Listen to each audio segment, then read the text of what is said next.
Hello guys, welcome all of you to lecture number 4 of chapter 7 System of Particles and Rotational Motion।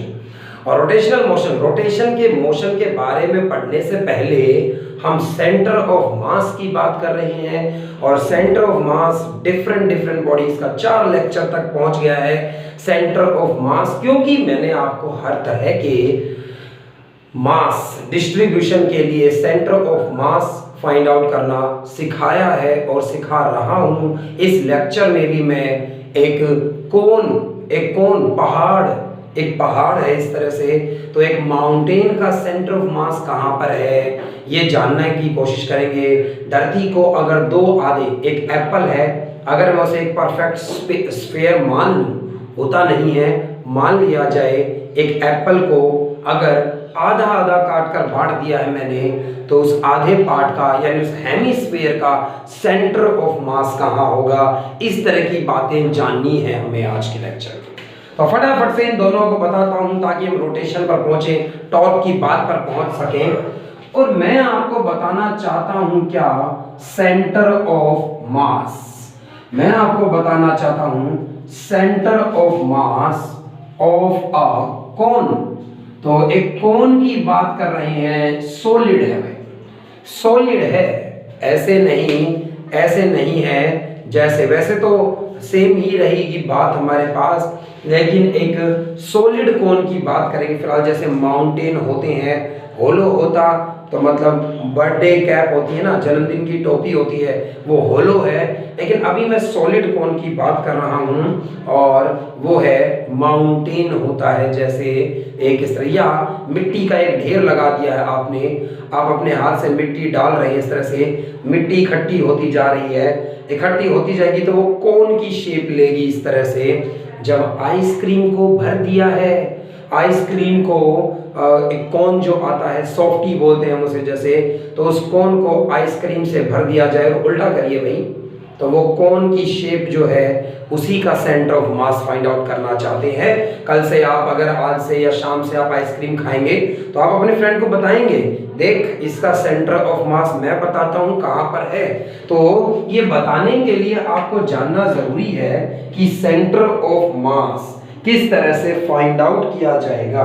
तो centre of मास किस तरह से find out किया जाएगा ये बात हमें जाननी है फिलहाल। तो अभी बताता हूँ आपको ये बात कि सेंटर ऑफ मास की बात करनी है किसके लिए, एक कोन के लिए बात करनी है। तो एक कोन कंसीडर किया जाए इस तरह से, तो एक कोन कंसीडर किया जाए इस तरह से, ये एक कोन कंसीडर किया मैंने इस तरह से।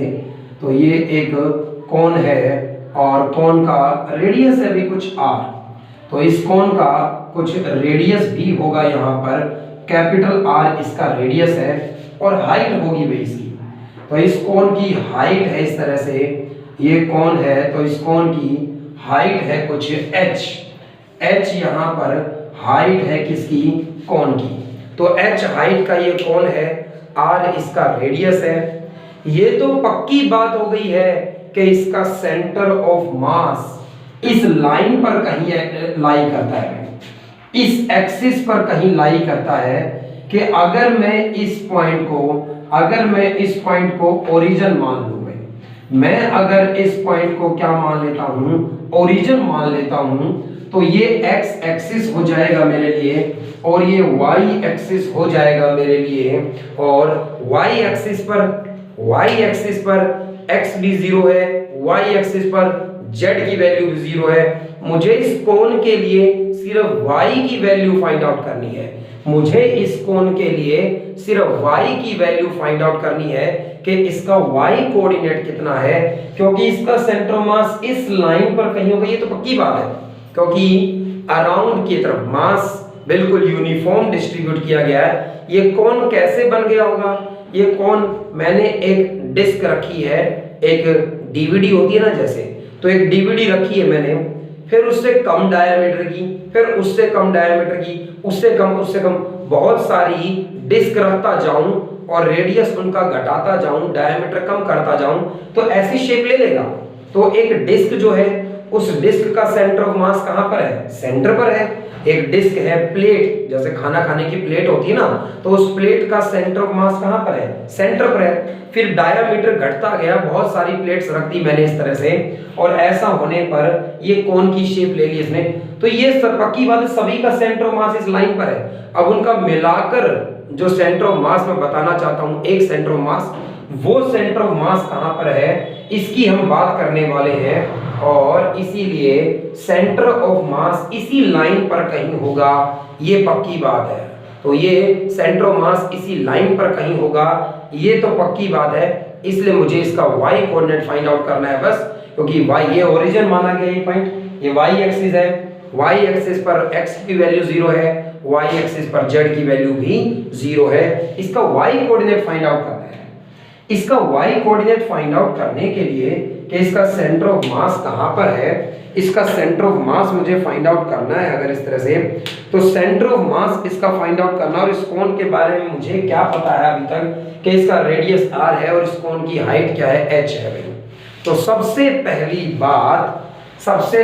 बात भाई, इसकी डेंसिटी क्या होगी भाई। यहां पर ये 3 डायमेंशन फिगर है, तो मैं कौन सी डेंसिटी की बात करूंगा? मास अपॉन वॉल्यूम वाली डेंसिटी की बात करूंगा। डेंसिटी की बात करी जाए तो डेंसिटी लिखी जा सकती है मास अपॉन में वॉल्यूम, मास अपॉन में वॉल्यूम। डेंसिटी को रो से डिनोट किया जा सकता है। टोटल मास इस कोण का कैपिटल M है, मास इस कोण का जो टोटल मास था वो कैपिटल M है।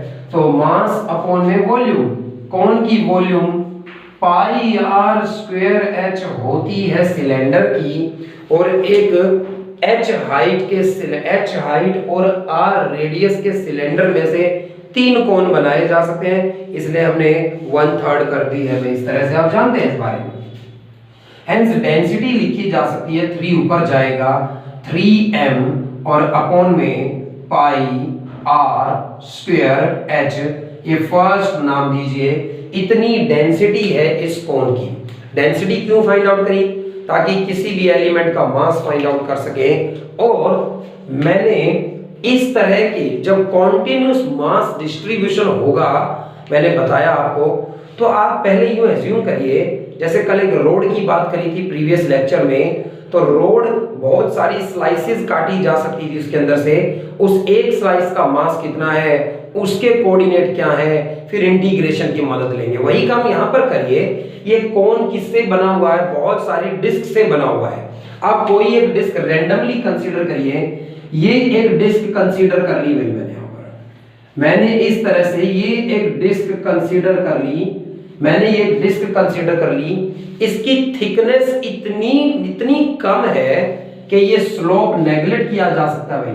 ऐसा मान लीजिए बस ये सीधी इस फॉर्म में है भाई, इस तरह से, तो ये यूं है सीधी इस तरह से, इसकी जो ये साइड्स हैं यूं स्लांट नहीं है भाई, इस तरह से ऐसा स्लांट नहीं है, यूं एज्यूम किया जा सकता है, क्योंकि मैंने बहुत ही थिकनेस इसकी कम ली है। थिकनेस कौन सी बता देता हूं आपको।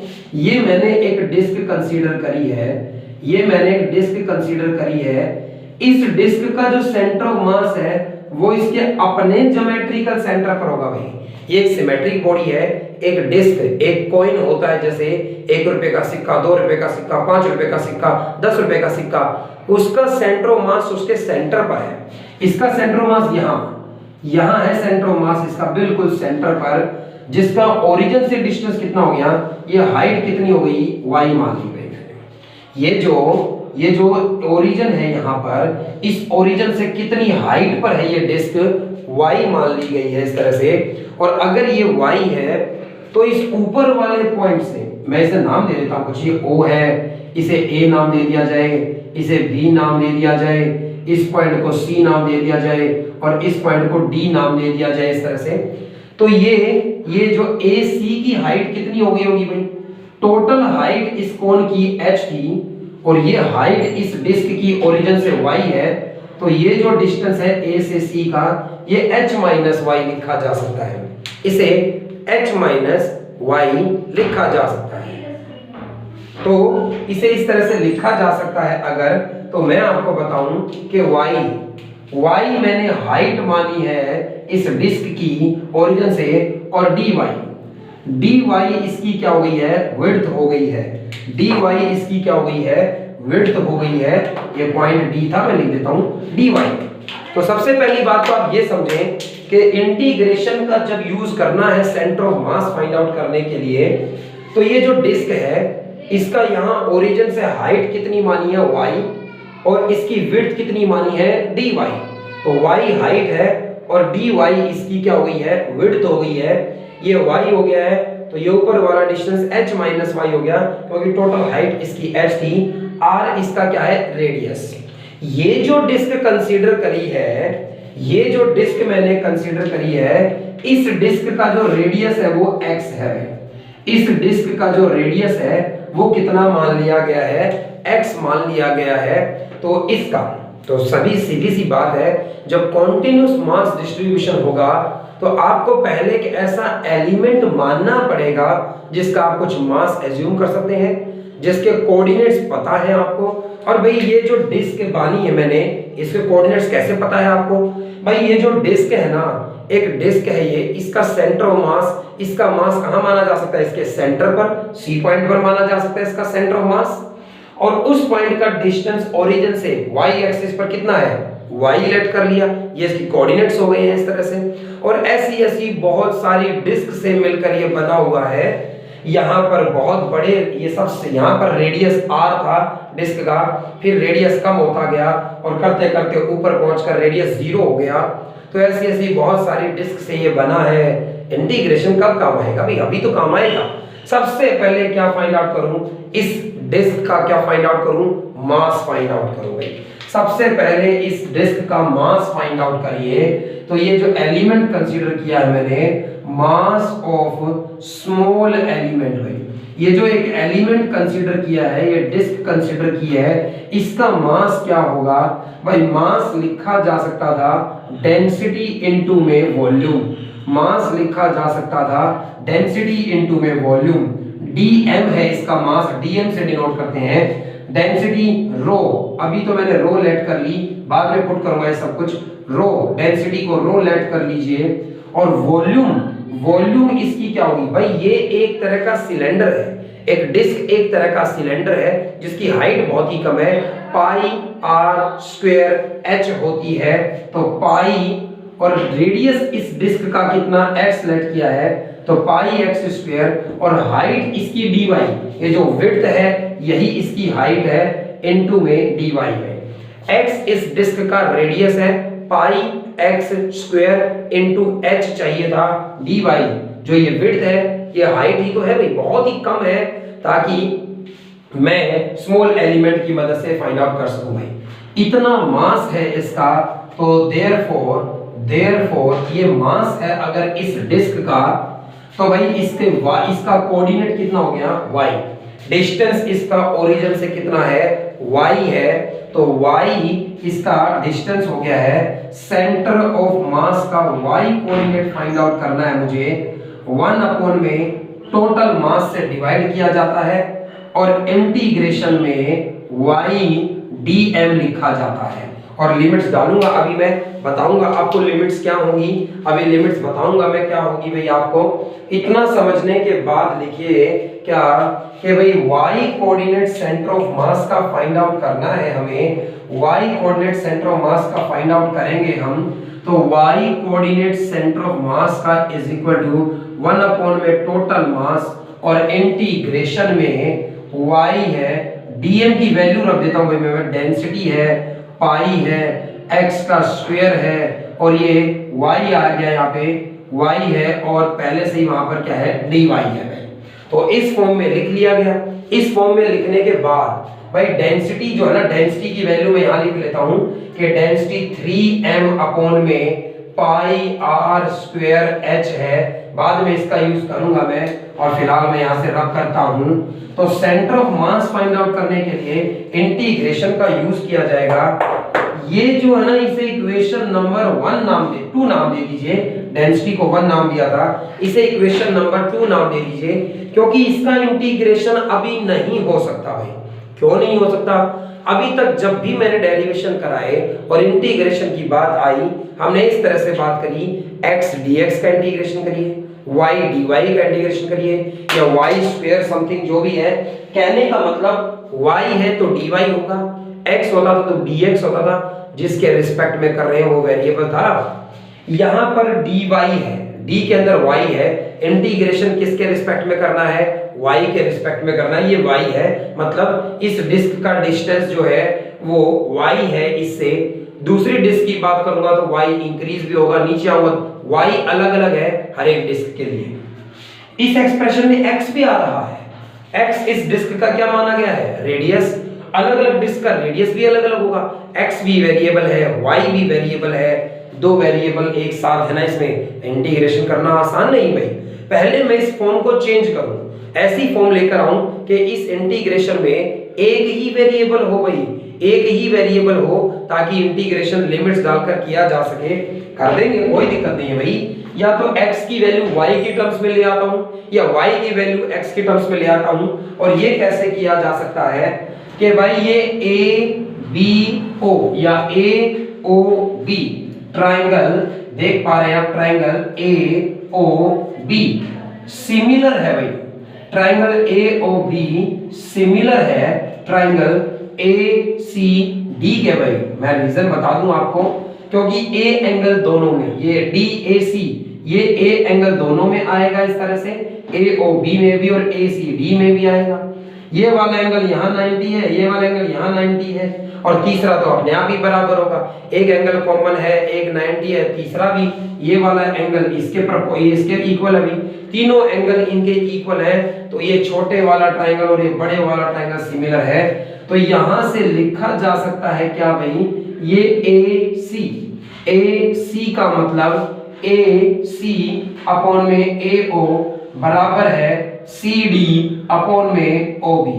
तो ए से सी का डिस्टेंस है h माइनस वाई, और a से o का डिस्टेंस पूरा है h is equal to c से d का डिस्टेंस है x, और भाई o से b का डिस्टेंस है capital R।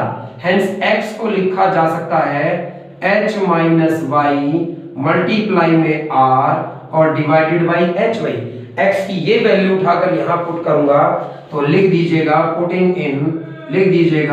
Putting in second. भाई सेकंड इक्वेशन में पुट करूं, सेंटर ऑफ मास का y कोऑर्डिनेट फाइंड आउट करना है, 1 अपॉन में टोटल मास इंटीग्रेशन में डेंसिटी तो डेंसिटी है, पाई तो पाई है, x की जगह ये पूरी वैल्यू रखूंगा भाई h माइनस वाई का होल स्क्वायर हो जाएगा, r का भी होल स्क्वायर हो जाएगा, अपॉन में h का भी होल स्क्वायर हो जाएगा। पहले से यहां पर y इंटू में dy है, पहले से यहां पर y इंटू में dy है। इंटीग्रेशन करिए भाई, सेंटर ऑफ मास का y coordinate is equal to 1 upon में, भाई डेंसिटी कांस्टेंट बाहर लाइए, पाई भी कांस्टेंट है बाहर बुलाइए, r स्क्वायर भी कांस्टेंट है बाहर बुलाइए, h स्क्वायर भी कांस्टेंट है बाहर बुलाइए, और पहले से यहां पर कैपिटल M यानी टोटल मास भी था। इंटीग्रेशन आपको करना है h माइनस वाई के होल स्क्वायर और इनटू में y था, इनटू में dy था। और d के अंदर कौन है, y। लिमिट्स क्या होनी चाहिए, ये कैसे आपको पता चलेगा। d के अंदर क्या है, y क्या माना गया है, डिस्टेंस। एक डिस्क ऐसी जो बिल्कुल सबसे नीचे रखी गई होगी, उस डिस्क का डिस्टेंस o से क्या होगा, 0। और एक ऐसी डिस्क जो चलते चलते बिल्कुल टॉप पर रखी गई होगी, उसका डिस्टेंस इससे कितना होगा, h हाइट के इक्वल होगा। तो 0 से h लिमिट्स डाली गई इसके अंदर, और 0 से h में आप इंटीग्रेशन कर दीजिए भाई इसका। और देखिए इंटीग्रेशन बड़े ध्यान से करना होगा भाई आपको, इसका इंटीग्रेशन बड़े ध्यान से करना होगा आपको। सेंटर ऑफ मास का y coordinate is equal to बराबर है, डेंसिटी है पाई है, r का स्क्वायर है, अपॉन में मास है और h स्क्वायर है, ये कांस्टेंट चीजें हैं। इंटीग्रेशन करने से पहले इंटीग्रेशन करने लायक बनाना पड़ेगा इसे, और h माइनस वाई का whole square, a minus b का होल स्क्वायर खोल दीजिए भाई। अभी तो इंटीग्रेशन की सिचुएशन बनी ही नहीं है, मैं इसका ब्रैकेट खोलूंगा a का स्क्वायर प्लस b का स्क्वायर और माइनस 2ab लिखा गया है भाई, और पहले से ही क्या है y dy भाई। भाई डेंसिटी इनटू में पाई आर का स्क्वायर अपॉन में एम एच का स्क्वायर और इंटीग्रेशन 0 से h लिमिट्स में करना है। y dy हर एक के साथ आ जाए, y dy हर एक के साथ आ जाए, h स्क्वायर y dy हो गया। पहले से ही y है यहाँ पर, पहले से ही y है यहाँ पर, y स्क्वायर है, y से मल्टीप्लाई होकर y का क्यूब dy हो गया माइनस 2h, y पहले से ही है और y स्क्वायर dy हो गया। बंद कर दीजिए भाई ब्रैकेट। यहाँ पर इंटीग्रेशन करने की बात जब आई है, सोचिए इंटीग्रेशन कैसे किया जाएगा। Is equal to density into में पाई आर स्क्वायर अपॉन में एम एच का स्क्वायर एज इट इज। करिए इंटीग्रेशन भाई, मैं इंटीग्रेशन करूंगा भाई और इंटीग्रेशन के बाद लिमिट्स की बात भी करूंगा। एक बार इसका इंटीग्रेशन, एक बार इसका इंटीग्रेशन, एक बार इसका इंटीग्रेशन, अलग अलग करेंगे तो अलग अलग इंटीग्रेशन करिए। मैं एक ही स्टेप में आपको लिखकर बता रहा हूं कि भाई अगर आप इसका करेंगे एच स्क्वायर तो कांस्टेंट रहा होगा, बाहर आ गया होगा। भाई मैं स्टेप कर देता हूं, मैं नहीं चाहता कोई भी ऐसा बच्चा हो जिसे समझ में ना आए, तो पहले ये बड़ा ब्रैकेट लगाया भी मैंने। एच स्क्वायर तो कांस्टेंट है, बाहर ले लिया गया होगा। 0 से h की लिमिट्स में किसका इंटीग्रेशन करना जरूरी है, y dy का, प्लस इसमें कोई कांस्टेंट नहीं है, 0 से h की लिमिट्स में इंटीग्रेशन y क्यूब dy का। यहां माइनस का 2h कॉमन और 0 से h की लिमिट्स में y स्क्वायर dy का इंटीग्रेशन और ब्रैकेट कर दिया भाई बंद मैंने इस तरह से। ऐसा लिखने के बाद अगला स्टेप क्या होगा इंटीग्रेशन का, अगला स्टेप इंटीग्रेशन का भाई डेंसिटी और पाई आर का स्क्वायर साथ साथ चल रहे हैं हमारे, और भाई मैंने कर दिया इंटीग्रेशन। x स्क्वायर था भाई ये यहाँ पर, x स्क्वायर था ये यहाँ पर, y dy में पावर वाला फॉर्मूला भी y की पावर 1 है, एक ऐड कर दूंगा y स्क्वायर बाई 2 आएगा, लिमिट 0 से h है।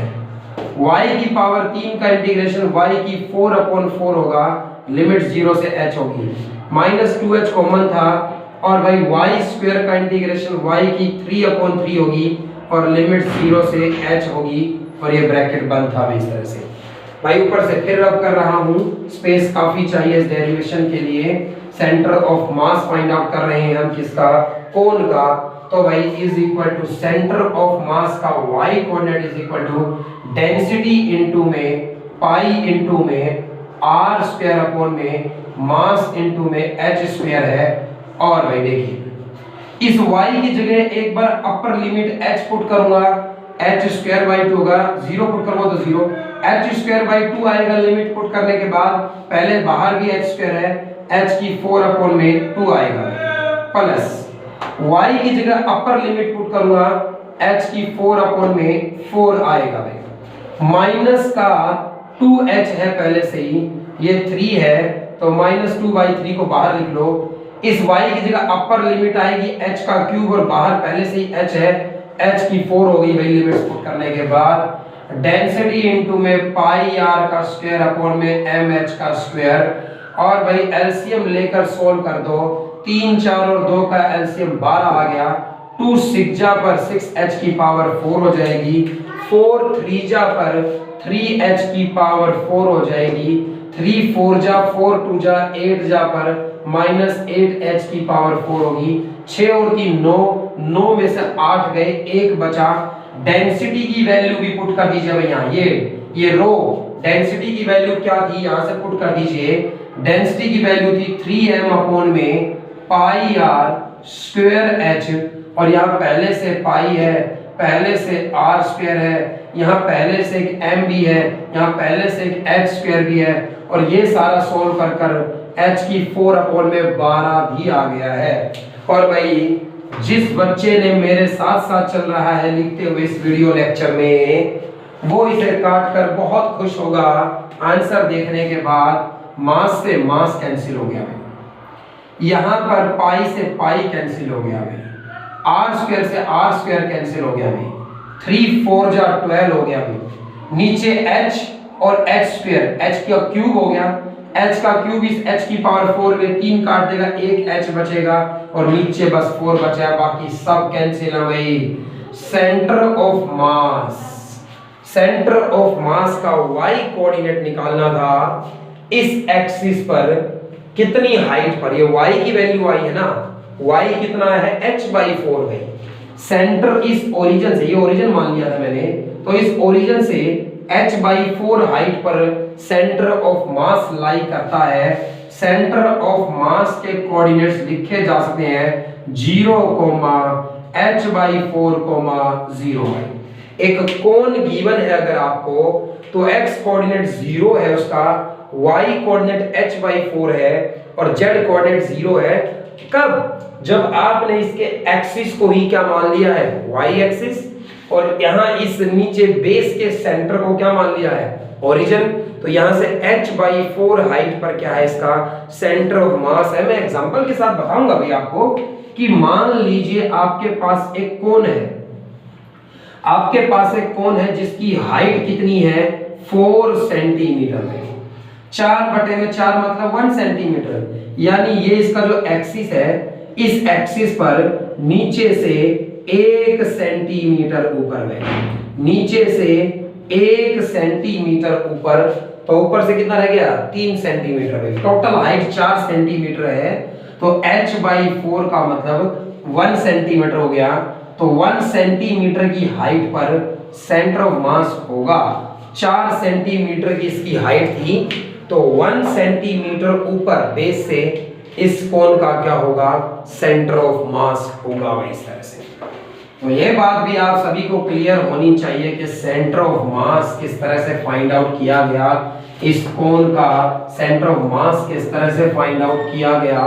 आप सभी को सेंटर ऑफ मास की नॉलेज हो गई है भाई। सेंटर ऑफ मास कोण का याद रहे, किसी कॉम्पिटिटिव एग्जाम में आए तो आपको ड्राइव ना करना पड़े भाई, मैंने इसलिए कराया है आपको। याद चीजें तभी याद होती है जब कॉन्सेप्ट्स क्लियर हो। तो किस तरह से फाइंड आउट किया गया ये सीख लिया, अब आपको याद रहेगा कि कोण का सेंटर ऑफ मास उसके बेस से h/4 हाइट पर होता है।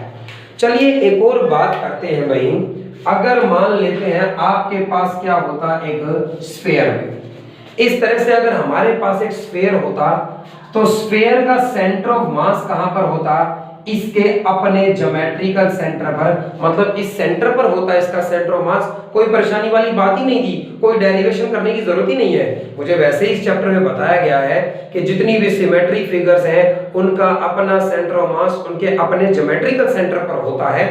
लेकिन चाकू लाया और इस एप्पल को आधा आधा काट दिया, या धरती को 2 भागों में डिवाइड कर दिया भाई इस तरह से, और अगर ऐसा कर दिया गया है भाई, यहां था ये सेंटर ऑफ मास, इधर से आधा हिस्सा अगर हटा दूं तो ये तो पक्की बात है कि इस लाइन पर कहीं सेंटर ऑफ मास शिफ्ट हो गया होगा इस तरह से। ये x एक्सिस मान लेता हूं मैं और ये y एक्सिस मान लेता हूं इस तरह से मैं, तो ये x एक्सिस है और ये y एक्सिस है। तो ये तो पक्की बात है कि इस x एक्सिस पर ही कहीं भाई सेंटर ऑफ मास पहले ओरिजिन पर था, O पॉइंट पर सेंटर ऑफ मास था। रब करूंगा भाई मैं, कभी आप पूरा ना बनाए। तो ये क्या था कि पहले सेंटर ऑफ मास कहां पर था, बिल्कुल ओरिजिन पर था भाई। ओरिजिन पर सेंटर ऑफ मास था इस स्फीयर का, इस स्फीयर का जो सेंटर ऑफ मास था वो ओरिजिन पर था। लेकिन इधर से आधा हिस्सा काट दिया जाए, इधर से आधा हिस्सा अगर काट दिया जाए, आधा स्फीयर उड़ा दिया जाए भाई, यहां से आधा स्फीयर उड़ा दिया जाए अगर यहां से, तो ये भी पक्की बात है कि अब सेंटर ऑफ मास थोड़ा उधर की तरफ शिफ्ट हो गया होगा और इसी एक्सिस पर कहीं होगा भाई। तो x कोऑर्डिनेट फाइंड आउट करना है भाई। y x एक्सिस पर y की वैल्यू कितनी 0, x एक्सिस पर z की वैल्यू भी कितनी होगी 0 होगी। इतनी तो पक्की बात है भाई, हर बच्चे को इतनी बात तो क्लियर हो कि सेंटर ऑफ मास यहां ओरिजिन पर था पहले, इधर का आधा हिस्सा उड़ा दूं तो सेंटर ऑफ मास थोड़ा उधर शिफ्ट हो गया होगा भाई। तो सेंटर ऑफ मास भाई, मेरे पेन गिर जाते हैं बार बार और बड़ी प्रॉब्लम हो जाती है इस तरह से। तो सेंटर ऑफ मास इस लाइन पर उधर कहीं शिफ्ट हो गया होगा। आप ये नहीं कह सकते कि बिल्कुल सेंटर पर होगा, क्यों? क्योंकि ये एक जैसा मास डिस्ट्रीब्यूशन नहीं है। यहाँ डायमीटर ज्यादा है, ज्यादा मास है, उधर मास क्या होता जा रहा है, थोड़ा कम होता जा रहा है। तो सेंटर ऑफ मास कहीं सेंटर पर तो नहीं होगा, हमें फाइंड आउट करना पड़ेगा। कर देंगे फाइंड आउट भाई हम। सबसे पहली बात भाई, इस इस हेमिस्फेयर का जो मास है वो कैपिटल एम है भाई।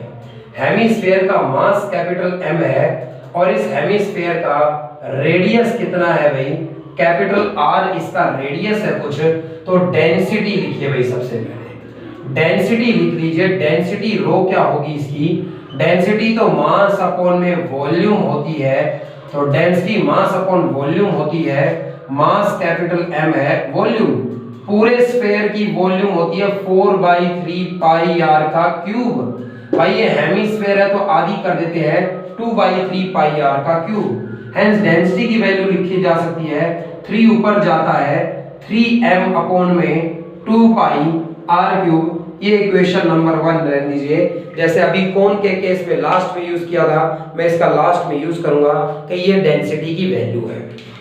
अब फिर वही बात भाई, ये हेमिस्फेयर कैसे बना होगा, हेमिस्फेयर किस तरह से बना होगा, बड़ी डिस्क रखी मैंने, फिर उससे छोटी डिस्क रखी, फिर छोटी, कोन में बहुत ही यूनिफॉर्मली इस तरह से घटता जा रहा था डायमीटर कि बिल्कुल यूं सीधी लाइन बनी है। इसमें थोड़ा पहले धीरे धीरे डिक्रीज करूंगा, फिर डायमीटर तेजी से डिक्रीज होगा तो यूं कर्व बन जाएगा। लेकिन ये पक्की बात है कि ये भी एक डिस्क से ही बना है बहुत सारी, कि आप एक एप्पल को स्लाइस में काटते जाएं तो वो जो एप्पल मिलेगा ना आपको, तो वो जो एप्पल मिल रहे हैं आपको, एप्पल की स्लाइस काट दी जाए इस तरह से, तो ये कहा जा सकता है कि ये जो आपने हेमिस्फेयर कंसीडर किया है, ये हेमिस्फेयर किससे बना है, ये हेमिस्फेयर बहुत सारी स्लाइसिस से बना है। ये हेमिस्फेयर बहुत सारी स्लाइसिस से बनने वाला है। तो इस तरह से ये बहुत सारी स्लाइसिस से बना है इस तरह से। तो ये बहुत सारी स्लाइसिस से बना है। इस तरह की एक डिस्क कंसीडर करी मैंने, इस तरह की एक डिस्क कंसीडर करिए। इस डिस्क का ओरिजिन से डिस्टेंस कितना है x, इसका ओरिजिन से डिस्टेंस कितना है x, और इसकी विड्थ कितनी है भाई dx।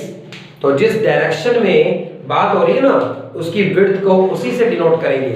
तो इस तरफ डिस्टेंस x है तो ये विड्थ कितनी है dx, कोण में y था तो उसकी विड्थ कितनी थी dy। x इसका डिस्टेंस है कहां से, ओरिजिन से, और इसका सेंटर ऑफ मास कहां पर होगा भाई, ये तो एक तरह की डिस्क है और इस डिस्क का सेंटर ऑफ मास इसके अपने सेंटर पर है, इस C पॉइंट पर सेंटर है। तो इस C पॉइंट का जो डिस्टेंस है वो x हो गया है और इसकी विड्थ कितनी हो गई है dx हो गई है। और इस डिस्क का रेडियस भाई, इस डिस्क का रेडियस कितना माना जा सकता है भाई y, इस डिस्क का जो रेडियस है वो कितना मान लिया गया y, इस डायरेक्शन में y एक्सिस है ना, तो ये जो इसका रेडियस है वो y मान लिया गया इस तरह से भाई। तो y इसका रेडियस मान लिया गया, इस ओरिजिन से इसका डिस्टेंस x मान लिया गया, इसका सेंटर ऑफ मास इसके अपने सेंटर पे। ऐसी बहुत सारी डिस्क से ये हेमिस्फीयर बना हुआ है। तो भाई इसके लिए फॉर्मूला लगाएं, फिर हम पूरे का फाइंड आउट कर पाएंगे। सबसे पहले ये जो एलिमेंट कंसीडर किया है मैंने, इसका मास कंसीडर करना होगा भी आपको, मास ऑफ स्मॉल एलिमेंट। भाई ये जो मैंने एक स्मॉल एलिमेंट कंसीडर किया है, इसका मास कितना होगा, dm से डिनोट करते हैं और बराबर है भाई डेंसिटी इनटू में वॉल्यूम। लिखा जा सकता है डेंसिटी इनटू में वॉल्यूम लिखा जा सकता है इसे। तो इसका मास dm, डेंसिटी की वैल्यू रो, इनटू में वॉल्यूम, इसकी वॉल्यूम कितनी होगी भाई, फिर से ये एक सिलेंडर है जिसका रेडियस y है, जिसकी हाइट dx है। तो भाई पाई इनटू में y स्क्वायर और इनटू में विड्थ, भाई पाई r स्क्वायर h फॉर्मूला लगा दिया इसकी वॉल्यूम का। तो ये इसका मास बन गया है भाई, डेंसिटी से मल्टीप्लाई होकर ये इसका मास लिखा जा सकता है। ये अगर इसका मास लिखा जा सकता है तो सेंटर ऑफ मास का x कोऑर्डिनेट बराबर है टोटल मास से बाहर डिवाइड कर दो और x dm का इंटीग्रेशन कर दो भाई। इंटीग्रेशन करेंगे भाई हम इसका, सेंटर ऑफ मास का x कोऑर्डिनेट बराबर है 1 अपॉन में टोटल मास x, dm की वैल्यू रख दी भाई इसके लिए, डेंसिटी इनटू में पाई इनटू में y स्क्वायर इनटू में dx is equal to density constant बाहर, पाई कांस्टेंट बाहर, मास पहले से ही बाहर था, इंटीग्रेशन में बच गया कौन भाई, y का स्क्वायर है यहाँ पर, ये x है और dx है। फिर मेरे पास वही समस्या आ गई है भाई कि यहाँ पर y y इसका रेडियस है और अलग अलग डिस्क का रेडियस अलग अलग है भाई, बहुत सारी डिस्क है, सबका रेडियस अलग अलग है, y भी वेरिएबल है और सबका डिस्टेंस भी ओरिजिन से अलग अलग है, x भी वेरिएबल है और दो वेरिएबल्स के साथ इसका इंटीग्रेशन करना इतना आसान नहीं भाई। तो इसे चेंज करेंगे भाई हम, और मैं डेंसिटी की वैल्यू को फिर साइड में लिख लेता हूं भाई। डेंसिटी सॉल्व कर कर आई है मेरे पास 3m अपॉन में 2 पाई r क्यूब आई है डेंसिटी की वैल्यू। मैं इसका लास्ट में जाकर यूज करूंगा और ये मैं रब कर देता हूं इस तरह से कि आपको बदलाव करना पड़ेगा एक बार फिर भाई। एक बार फिर आपको या तो x को y के टर्म्स में ले आइए या y को x, यहाँ dx है तो d के अंदर x है ना, मैं सब कुछ x की टर्म्स में लिख लेता हूं भाई। x की टर्म्स में कैसे लिख सकता हूं भाई मैं, x की टर्म्स में इस तरह से लिख सकता हूं मैं कि यहाँ पर ये इस C पॉइंट का जो डिस्टेंस है वो x बन रहा है ओरिजिन से, इस C पॉइंट का डिस्टेंस यहाँ यानी रेडियस y बन रहा है, और ये अगर ज्वाइन कर लिया जाए भाई इस तरह से, ये अगर ज्वाइन कर लिया जाए सेंटर से इस सरकमफ्रेंस को ज्वाइन कर लिया जाए तो ये तो इस हेमिस्फीयर के रेडियस के इक्वल होगा, रेडियस के इक्वल होगी भाई। अब ये एक राइट एंगल ट्रायंगल बन रहा है, यहाँ ये 90 हो गया और इस राइट एंगल ट्रायंगल में मैं इसे ये O था ये C था इसे A नाम दे दूं, तो इन ट्रायंगल AOC में, इन ट्रायंगल AOC में बाय PGT पाइथागोरस लगा दी जाए तो PGT ये कहती है हाइपोटेन्यूज का स्क्वायर यानी r हाइपोटेन्यूज है, x बेस है, y परपेंडिकुलर है, equal to x square plus y square लिखा जा सकता है,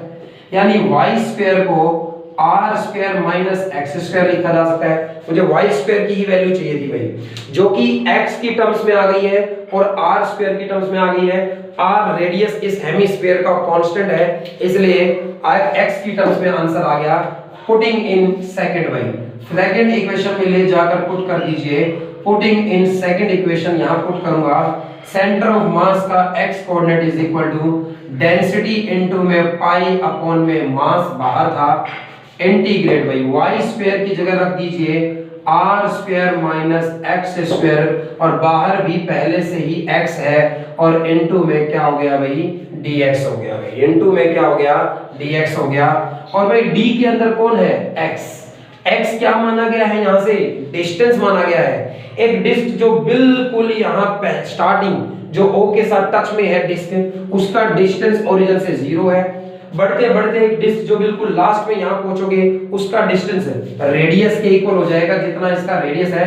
तो 0 से r की लिमिट्स में इंटीग्रेशन करें, 0 से r की लिमिट्स में इंटीग्रेशन करें और इंटीग्रेशन करिए भाई, डेंसिटी है पाई है मास है कांस्टेंट है बाहर भाई, इस ब्रैकेट को ओपन कर लीजिए भाई पहले कि एक बार 0 से r में इंटीग्रेशन किसका करेंगे, ये r स्क्वायर के साथ मल्टीप्लाई होकर आ जाएगा x dx और माइनस एक बार 0 से r की लिमिट्स में ये x स्क्वायर इसके साथ क्या बनेगा x की पावर 3 dx बनेगा।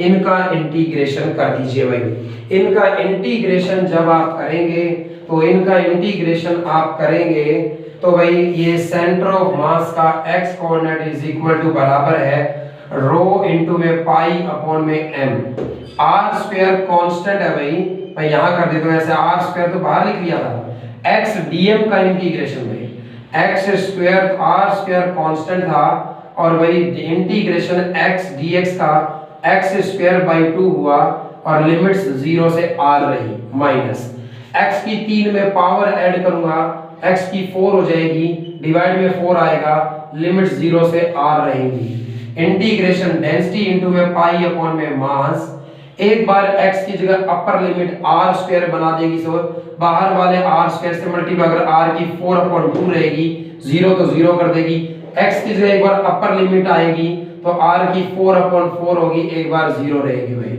डेंसिटी की वैल्यू रख दीजिए भाई यहां से 3m अपॉन में 2 पाई r क्यूब डेंसिटी की वैल्यू थी, पाई यहां पहले से है, मास यहां पहले से है और ये एलसीएम लेकर 4 इधर 2 माइनस काट दिया, r की पावर 4/4 बचा भाई यहां से।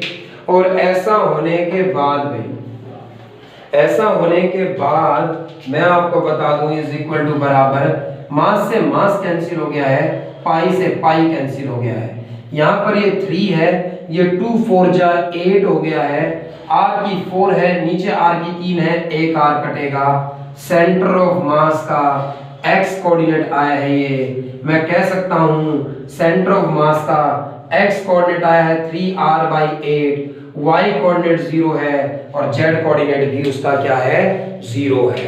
3r/8 को मैं समझाना चाहूंगा, अगर इस हेमिस्फेयर का रेडियस 8 सेंटीमीटर है, r की वैल्यू 8 पुट करो, 8 से 8 कट गया, 3 बच गया, यानी यहां से 3 सेंटीमीटर इधर और यहां से 5 सेंटीमीटर इधर इसका सेंटर ऑफ मास है। और भाई आप जानते हैं जिस तरफ मास ज्यादा होता है उस तरफ सेंटर ऑफ मास होता है। यहाँ बड़ी बड़ी डिस्क थी, मास ज्यादा है, फिर कम होता जा रहा है, इसलिए बीचों बीच से थोड़ा इधर ही है सेंटर ऑफ मास में। इस ओरिजिन से 3 सेंटीमीटर इधर क्या है इसका सेंटर ऑफ मास है इस डिस्क का पे। तो ये सेंटर ऑफ मास के कॉन्सेप्ट्स को क्लियर किया अभी हमने पहले। इस तरह के डेरिवेशंस के साथ जितने भी ऑब्जेक्ट्स के सेंटर ऑफ मास हो सकते हैं पॉसिबल पेपर में पूछे जाने, हमने वो सब किए हैं। अब हम इन ऑब्जेक्ट्स को रोटेट कराएंगे। तो जैसे थर्ड और फोर्थ चैप्टर में हमने देखा कि एक ऑब्जेक्ट को कहीं लेकर जाने के लिए फोर्स की जरूरत है अगर हम एक्सेलरेट कराना चाहते हैं तो, या उसे यूनिफॉर्म मोशन में बनाए रखने के लिए भी हमें क्या चाहिए, एक फोर्स चाहिए, फ्रिक्शन फोर्स के अगेंस्ट में। तो ऐसे ही यहाँ पर टॉर्क की जरूरत होगी, वहां डिस्प्लेसमेंट था, यहाँ एंगुलर डिस्प्लेसमेंट होगा, वहां वेलोसिटी थी, यहाँ एंगुलर वेलोसिटी होगी, वहां एक्सेलरेशन था, यहाँ एंगुलर एक्सेलरेशन होगा। फोर्थ चैप्टर के लास्ट में पढ़ाई है ये बातें मैंने, अब हम उनका यूज करेंगे और आगे इस चैप्टर की बातों को जानेंगे। Thanks guys.